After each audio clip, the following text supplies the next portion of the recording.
Hello students, in this video we are going to study about lesson number 2, that is population part 2 for standard 12th, geography students, for science and arts students. Okay, let us start with the first question, that is question number 1.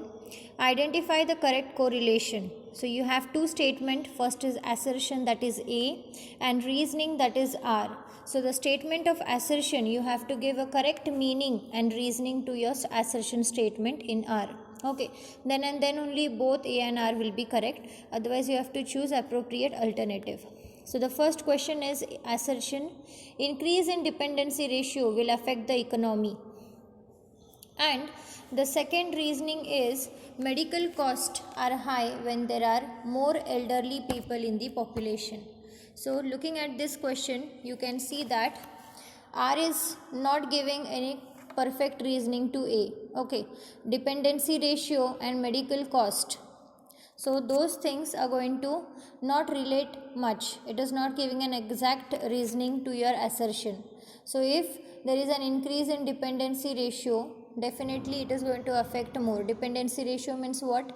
The small children, that is between 0 to 14, and the old people, that is above 60, those are the dependency ratio. And medical cost are high when there is more elderly people. Okay, but they are talking only above 60 people.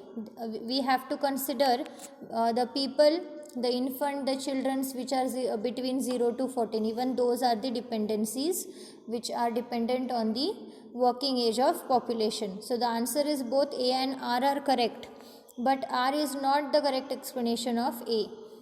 Second one, A, assertion: the population pyramid, a broad base, indicates high number of children in a country.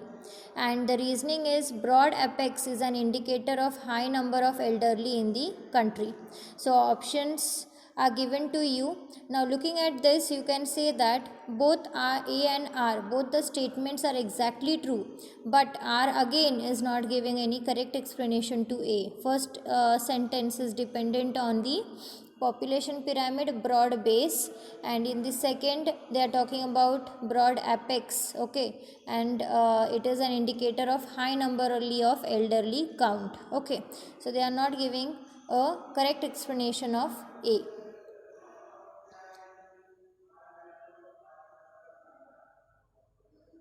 Okay, now next is write a short note on.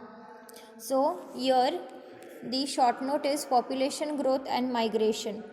So how population growth and migration are affecting each other, or how they are correlated, that we have to see. So when people move from one place to another place, any movement of the people from one place, whether it is city, country, state, anything, that is called as migration.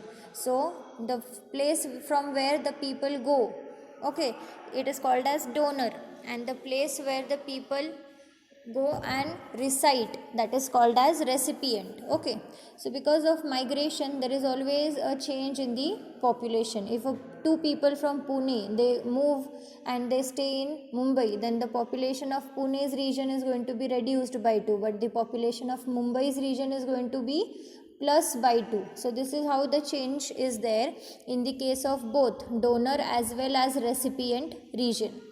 So usually what happens, large amount of youngsters, if they start migrating, they get settled, they get married, and after that there is a growth in their children. Okay, so even the youngsters population, if it migrates, it may lead to an increase of the place where they migrate. Okay, so this is how you can relate the population growth along with the migration. Next is population pyramid and sex ratio. The ratio between the number of male and female in the population is called as sex ratio. So sex ratio is an indicator of status of women in a country. Okay, so by the calculation of sex ratio you can understand what is the status of the women in the country. So means what is the amount of women, it is more, it is less, by that you can decide.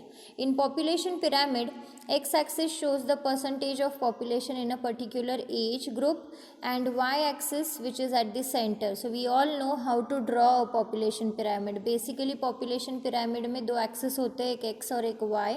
तो Y axis is an vertical bar which is at the center. तो Y क्या करता है कि graph को दो sides में divide कर देता है, एक लेफ्ट होता है एक राइट होता है.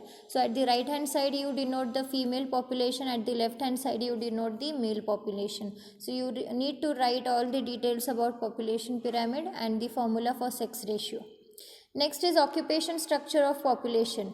अभी occupation structure population का कैसा होगा, किस तरीके का होगा, and then how it is going to be important for the development of the specific country. अभी population occupation structure के बारे में अगर आप लिखोगे तो उसमें occupation structure में आपको primary, secondary, tertiary, quaternary, these are all the occupational structure.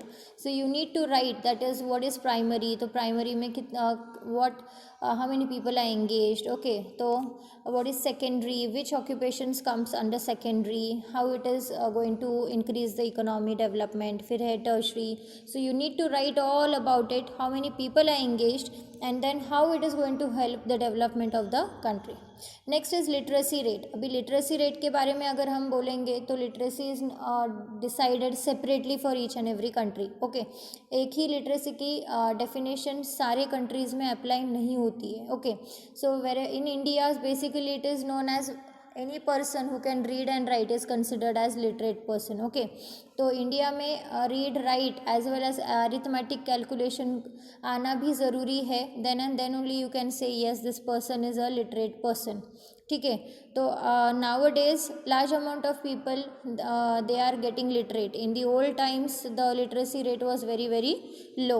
So literacy बढ़ने के वजह से standard of living has increased, educational cost has been increased, the status of women in the societies also have increased. So these are all the benefits of the literacy rate. Now literacy rate of male is always more than the female literacy rate. Okay, so literacy rate is more than 90% in most of the developed countries. So it is in Europe, North America, Australia. So here you have the highest literacy rate, and the lowest literacy rate is seen in Sub-Sahara as well as Africa. So these are the two places where you have seen